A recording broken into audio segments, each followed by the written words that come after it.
A Prefeitura de Belo Horizonte, por meio da Secretaria Municipal de Cultura e Le Petit, apresentam 23ª Curta-Circuito Mostra de Cinema. Patrocínio MGS Minas Gerais Administração e Serviços S.A. Incentivo Lei Municipal de Incentivo à Cultura de Belo Horizonte. O Jogo da Ocultação, por Ailton Monteiro. Cinema para quem? O que leva o circuito exibidor a tratar alguns filmes com tanto desrespeito, especialmente os brasileiros? Tudo bem que é fácil entender que a fila precisa andar, levando em consideração a quantidade gigante de lançamentos. Mas a verdade é que os filmes brasileiros não estão sendo lançados, estão sendo arremessados. Muitos desses filmes só encontram um único horário. E se são lançados em cinemas de shopping, só duram mesmo uma semana e pronto. Não há tempo para o boca a boca. Trata-se, infelizmente, do caso de Canastra Suja, de 2016, de Caio Só, cineasta que até então eu desconhecia, justamente por não ter seus filmes exibidos em circuito local. Esse parágrafo acima foi o texto inicial de uma postagem para o meu blog sobre o 4º longa-metragem de Caio Só, visto pela primeira vez por mim em junho de 2018. Indignado que estava por ter um filme tão singular, relegado a uma única semana em cartaz com um público pequeno, comecei meu texto de revolta destacando esse problema da distribuição. Se fosse uma obra hermética, um filme mais difícil de acompanhar, não lamentaria tanto o público mais esvaziado. Mas Canastra Suja entra num território de mais fácil compreensão, pelo menos superficialmente falando, e, portanto, de abertura para públicos maiores. Não sabia quem era Caio Só, e já fiquei impressionado com seu trabalho, não apenas pela semelhança da trama com o trabalho de dramaturgos como Nelson Rodrigues e Plínio Marcos, mas também pelo fato de o filme remeter a um cinema mais cru, mais parecido com as produções brasileiras das décadas de 1970 e 80, que tanto aprendi a amar. Canastra Suja levou apenas 5 meses para ficar pronto. O diretor teve a ideia, convidou o elenco e a equipe técnica e, muito rapidamente, o primeiro corte já estava pronto. Não houve patrocínio. Os únicos recursos externos vieram do Canal Brasil. O elenco não recebeu cachê, mas promessas de participação na bilheteria. Seus nomes aparecem como produtores nos créditos. Canastra Suja é o retorno do realizador ao tom mais naturalista de seu primeiro filme, Teus Olhos Meus, de 2011, que também traz questões envolvendo o destino ou a ironia do destino, como os personagens fossem criações de um deus um tanto sádico. Não à toa o nome da produtora de Só se chama Sinceramente Cínicos, o que parece dar o tom de ambiguidade de tratamento com os personagens e seus rumos. No primeiro filme, há um envolvimento entre 2 homens de idades diferentes, um envolvimento que se mostrará proibitivo apenas ao final da trama. Em Canastra Suja, há a questão da gravidez de uma das personagens femininas, e o quanto muita informação é negada ao espectador, que também se vê quase tão desconfortável e cego quanto os heróis da história. Canastra Suja começa às cegas, com a família procurando se animar enquanto os créditos aparecem com letras brancas em fundo preto. Muito parecido, inclusive, com os créditos iniciais de A Morte de um Bookmaker Chinês, de 1976, de John Cassavetes. Depois dos créditos, a primeira imagem que vemos é a da fachada da casa. Uma casa simples e com os muros sujos, com uma pichação escrita Vexame. A câmera acentua uma instabilidade, deliberadamente a falta de um tripé. E logo vemos que se trata de uma câmera subjetiva. Uma pessoa, ainda não revelada, se aproxima da casa, que é aberta por Pedro, abre parênteses, Pedro Nercessian, fecha parênteses. A pessoa adentra muda o espaço e encontra os demais membros da família com um olhar sério. Caso de Maria, abre parênteses, Adriana Esteves, fecha parênteses, que está sentada no sofá com a filha mais nova e autista, Rita, abre parênteses, Cacá Ottoni, fecha parênteses. que deita a cabeça em seu colo. A câmera subjetiva segue Pedro pelo corredor escuro até outro cômodo onde vemos Emília, abre parênteses, Bianca Bin, fecha parênteses, segurando um bebê e olhando para a câmera com um certo pesar. Seguimos Pedro, desta vez para outro cômodo, ainda mais rústico, que mais tarde veremos se tratar do próprio quarto do rapaz. Ele fecha a porta e somos tomados pela escuridão. Corta para o primeiro capítulo, com uma carta de baralho de reis. Todos os capítulos são iniciados com uma carta de baralho. Esse primeiro capítulo nos apresenta a Batista, abre parênteses, Marco Rica, fecha parênteses, ouvindo o depoimento de um homem mais velho sobre o fundo do poço vivido na época em que sofria com a dependência do álcool. Batista está ingressando no Alcoólicos Anônimos. É o seu primeiro dia, primeira reunião. Ele se vê desconfortável. O filme introduz o primeiro conflito familiar. Um homem comum em sua luta contra o álcool. Do lado de fora da reunião está a família de Batista.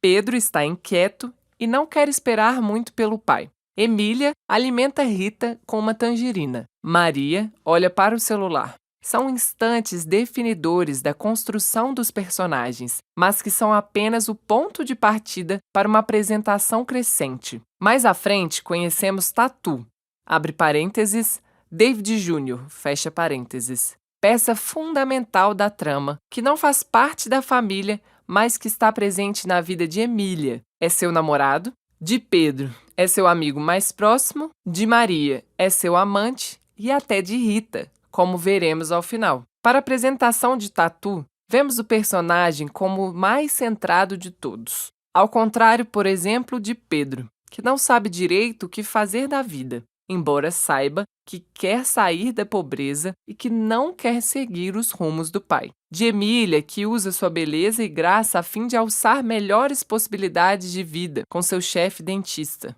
De Maria, que se sente infeliz numa vida de mãe dedicada e que não tem direito à diversão e lazer. E do próprio Batista, que mesmo estando satisfeito com seu emprego humilde de manobrista em edifício de luxo, vez ou outra se sente tentado a usar o álcool como fuga da realidade.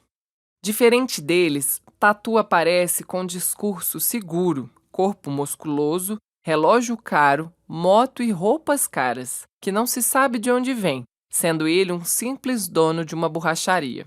A câmera na mão parece instintiva na hora de escolher qual personagem focar. Só desenha com a câmera, evitando bastante um tipo de linguagem da teledramaturgia brasileira mais tradicional, e o costumeiro campo contra campo é usado apenas em momentos pontuais. Seu trabalho com a câmera é de maior inquietação, como já citado estilo de Cassavetes, autor costumeiramente referenciado em críticas sobre Canastra Suja. Na cena de Emília com seu chefe, abre parênteses, João Vancini, fecha parênteses, por exemplo, a câmera parece se guiar pelo sentimento de ansiedade de ambos. A montagem, por sua vez, a cargo do próprio diretor, limita o que devemos saber e é elemento essencial da construção do suspense, que se dilata à medida que vamos chegando à conclusão da narrativa.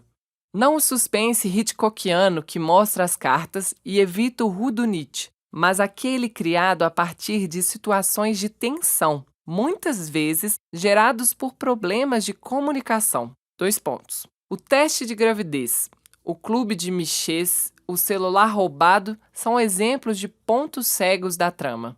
Nesse jogo de aparências, disfarçando as evidências, para citar a canção do karaokê no epílogo, Canastra Suja vem ganhando sua aura ambígua de perversidade e cumplicidade. O fato de seu título ter saído de um jogo de baralho em que esconder o jogo é fundamental faz todo o sentido na proposta. Em determinado momento, flagramos o próprio Pedro pichando o muro da casa. Nesse instante, é fácil julgá-lo como o personagem mais desprovido de caráter da história. Frustrado pelos fracassos, ele estaria amaldiçoando a si mesmo e a própria família. Bem diferente de Tatu, que se sente no topo da cadeia alimentar, Pedro é a figura patética e impotente, pela incapacidade de chegar a uma vida economicamente mais confortável sem ter se esforçado o suficiente, como costuma lhe dizer o pai. Um dos grandes méritos de Caio Só na criação de Canastra Suja é ter conseguido dar conta de todos os personagens com tanta habilidade. Como bem disse André Ormond em sua crítica sobre o filme na revista Cinética, a trama poderia muito bem ser estendida para uma série de televisão, explorando mais atentamente cada personagem, todos bastante ricos em suas complexidades. No entanto, a história cabe muito bem em suas 2 horas de duração. E em nenhum momento parece haver barriga. Em nenhum momento temos uma cena que não precisa estar ali. Talvez seja importante nos lembrarmos do primeiro longa-metragem do cineasta. Diferente do segundo e do terceiro filmes, respectivamente Minutos Atrás, 2013, e Por Trás do Céu, 2016, que são adaptações de peças de teatro de autoria do diretor e que nos apresentam também ao Caio Só dramaturgo e mais interessado na força da palavra poética, Teus Olhos Meus, junto com seu irmão mais charmoso Canastra Suja, é um filme que opta por um tipo de dramaturgia mais naturalista. O primeiro filme nem tinha tanto interesse assim na beleza plástica, até pela falta de um equipamento de filmagem de melhor qualidade e pela vontade urgente do diretor de criar o seu filme. Uma informação curiosa é que Caio Só não começou com um curta, como geralmente acontece com a maioria dos diretores de cinema, mas logo com um longa-metragem. Em entrevista disponível no YouTube, ele conta que as pessoas diziam, Puxa, por que você não começa com um curta? E ele disse, porque a minha história é longa, tem que ser um longa. Ou seja, para esses projetos pensados para o cinema, Só é um cineasta que tem desejos ambiciosos.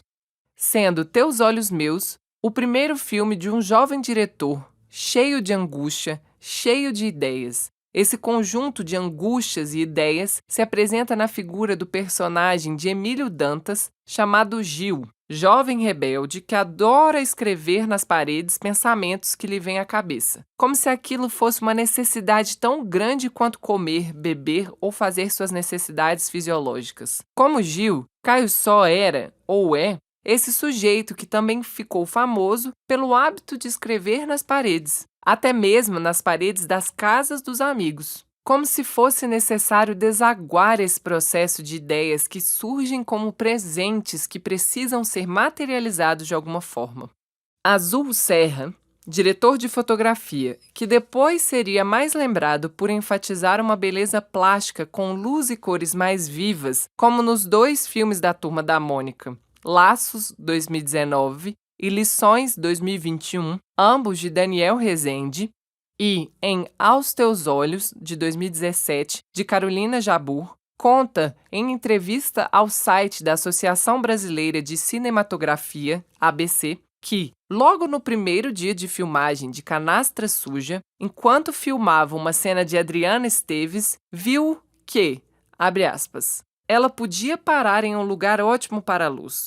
Fecha aspas. A ideia inicial do diretor de fotografia era estabelecer uma marca, mas depois percebeu que não era esse o filme que estava fazendo. Ele conta que entendeu que o que importava nesse filme, abre aspas, não era a melhor luz ou o melhor ângulo, mas preservar uma fluidez e liberdade para que os atores estivessem presentes, plenos e entregues a todo momento. Fecha aspas. Ou seja, esse testemunho já ajuda a nos dar uma dimensão do aspecto muito próprio do filme de Caio Só. Também podemos lembrar que o diretor de arte do filme é Moá Batsó, que tem em seu currículo uma parceria bem-sucedida com Júlio Bressani, em filmes como Cleópatra, de 2007, e Beduíno, de 2016, e que se viu tendo que lidar com um trabalho cenográfico muito mais econômico, principalmente na composição da casa onde vive a família principal, caracterizada por sua humildade. Esse trabalho técnico-artístico mais voltado para os aspectos visuais do filme acentua a intenção do diretor de aproximar sua obra a um tom mais áspero. Sendo a família uma fonte inesgotável de assuntos mal resolvidos que costumam ir com frequência ao divã, o filme de Caio Só aproveita muito bem esses mal-entendidos que podem servir de traumas para os personagens, embora com a falta de uma clareza maior em certas intenções.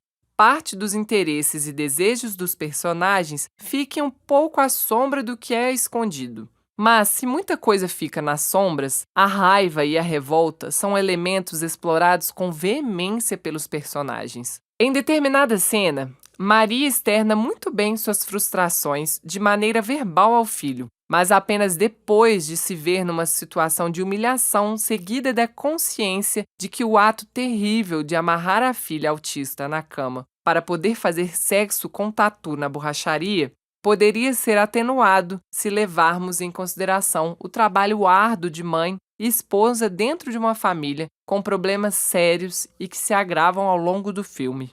Batista, em reunião do AA, diz que bebe e fica um pouco agressivo. E sabemos que um pai alcoólatra é capaz de desestabilizar toda uma família. Batista começa o filme tendo consciência de que é importante para ele dar um passo à frente em busca da cura e do caminho para uma harmonia em seu lar. Ao ser demitido do emprego de maneira injusta, porém, é fácil nos solidarizarmos com sua revolta, com sua tristeza, com sua impotência diante das decisões daqueles que mandam nos destinos da classe trabalhadora. É fácil compreender seu retorno à bebida. Já os irmãos Pedro e Emília se veem numa posição de dificuldade de sair da herança social. Canastra Suja pode ser um filme para rir, para chorar e para se angustiar, e muitas vezes tudo ao mesmo tempo. Além de ser um filme que surpreende o espectador com suas revelações, guardadas para o final, quando as cartas são postas, enfim, na mesa. Caio Só trabalha num registro de ironia, que é uma tradição brasileira, já que temos escritores que lidam com esse viés como Machado de Assis, o já citado Nelson Rodrigues, Mário de Andrade, Rubem Fonseca, Luiz Fernando Veríssimo, etc. No cinema brasileiro, temos uma tradição de ironia, especialmente no cinema marginal, em Rogério Sganzella, em Júlio Bressani, em Carlos Reichenbach. Se Caio Só bebeu ou não desses autores, em maior ou menor grau, isso talvez nem venha ao caso, pois esse elemento parece já estar presente na alma brasileira, em seu jeito muito próprio de demolir ídolos e heróis. E Canastra Suja é esse rir de nervoso, esse chorar com os absurdos, esse tensionar com um sorriso no rosto.